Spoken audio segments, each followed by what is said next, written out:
தமிழ்நாட்டில் +2 பொதுத் தேர்வு வரும் மார்ச் மாதம் நடைபெற இருக்கிறது. மாணவ மாணவிகளின் ஹால் டிக்கெட் மற்றும் பதிவு எண்கள் இணையதளத்தில் தற்பொழுது பதிவேற்றம் செய்யப்பட்டுள்ளது. அதனை டவுன்லோட் செய்து கொள்ளலாம் என பள்ளி கல்வித்துறை தெரிவித்துள்ளது. குட்கா மற்றும் பான் மசாலா உள்ளிட்ட அனைத்து வகையான புகையிலை பொருட்களை விற்க தடையை விதித்துள்ளது ஒடிசா அரசு. ஒடிசாவில் இனி குட்கா, பான் மசாலா உள்ளிட்ட எந்த புகையிலை பொருட்களையும் விற்கக்கூடாது என்ற தடை அமல்படுத்தப்பட்டுள்ளது. உச்சநீதிமன்றம் மற்றும் உணவு பாதுகாப்பு தர நிர்ணய ஆணையத்தின் உத்தரவுப்படி இந்த நடவடிக்கை எடுக்கப்பட்டு இருப்பதாக தெரிவித்துள்ளனர். ஆப்பிள் நிறுவனம் இந்தியாவில் தனது டிஜிட்டல் பண பரிவர்த்தனை சேவையை தொடங்க இருக்கிறது. நடப்பாண்டின் இறுதிக்குள் அதனை கொண்டு வர இருப்பதாக ஆப்பிள் நிறுவனம் தெரிவித்துள்ளது.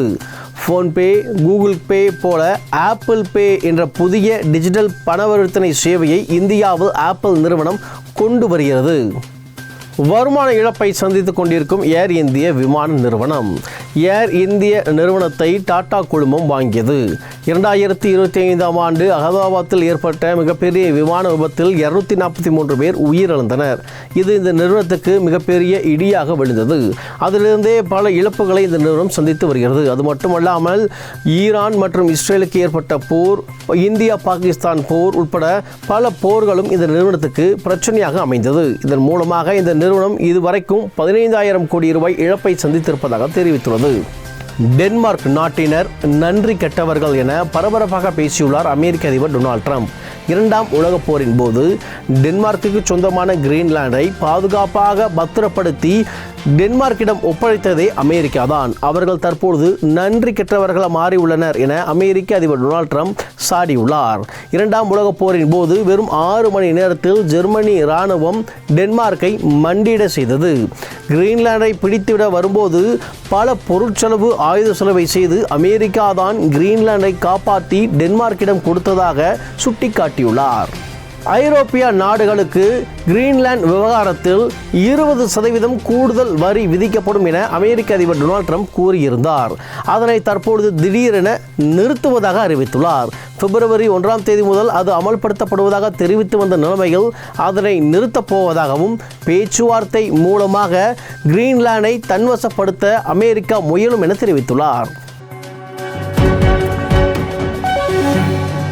முக்கிய தகவல்: வரும் பிப்ரவரி 1ஆம் தேதி மாலை 2 மணிக்கு இயேசு அழைக்கிறார் ஊழியம் சார்பில் தேர்வெழுதும் மாணவ மாணவிகளுக்கான சிறப்பு பிரார்த்தனை நடக்கிறது.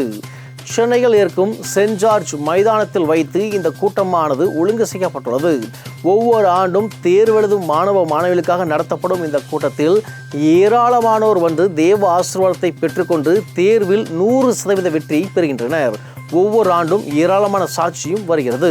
மறவாமல் மாணவ மாணவிகள் இந்த கூட்டத்தில் பங்கேற்று தேவ ஆசீர்வாதத்தை பெற்றுக்கொண்டு தேர்வில் வெற்றி பெறுங்கள்.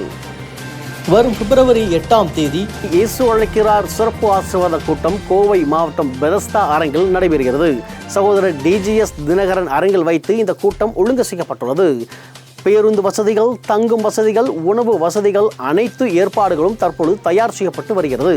இந்த கூட்டத்திலும் மறவாமல் பங்கேற்று தேவ ஆசீர்வாதத்தை குடும்பத்தோடு பெற்றுக்கொள்ளுங்கள்.